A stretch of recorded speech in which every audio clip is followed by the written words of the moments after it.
ഗൾഫിലെ റമലാൻ എക്കാലത്തും പേരിട്ട അനുഭവമാണ്. പുണ്യമാസം എത്തുന്നതോടെ പ്രവാസത്തിന്റെ ജീവിതതാളം തന്നെ മാറും. റമലാനും നോമ്പും ഇവിടുത്തെ ഇസ്ലാമത വിശ്വാസികളുടേത് മാത്രമല്ല, എല്ലാവരുടേതുമാണ്.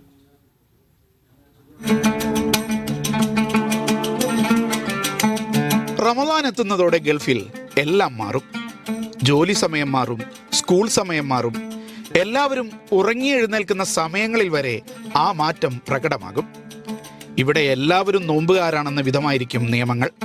റമദാന് വേണ്ടി കാത്തിരിക്കും, ഇഫ്താറിന് വേണ്ടി കാത്തിരിക്കും, പിന്നെ ഇഫ്താറിൻ്റെ വിഭവങ്ങൾ അതെല്ലാം വേണ്ടി കാത്തിരിക്കാറുണ്ട്. ഞാൻ തന്നെ ഇവിടെ ഫാമിലി ഉള്ളപ്പോൾ നമ്മൾ ഇവിടെ നിന്ന് പോയിട്ട് റമദാൻ്റെ സ്പെഷ്യൽ ഐറ്റംസ് വാങ്ങാൻ കാത്തിരിക്കാറുണ്ട്. എല്ലാവർക്കും നോമ്പു തുറക്കാൻ ഇഫ്താർ വിഭവങ്ങൾ എത്തും.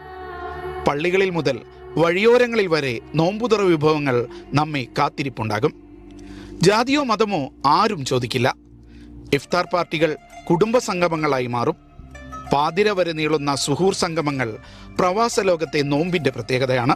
വ്രതമനുഷ്ഠിച്ചാലും ഇല്ലെങ്കിലും നോമ്പുകാലത്ത് പാലിക്കേണ്ട മര്യാദകൾ ഇവിടെ എല്ലാവർക്കും അറിയാം. തമ്മിൽ കണ്ടുമുട്ടുന്നവർ ദേശഭാഷാ വിശ്വാസ വ്യത്യാസങ്ങളില്ലാതെ പരസ്പരം ആശംസിക്കും.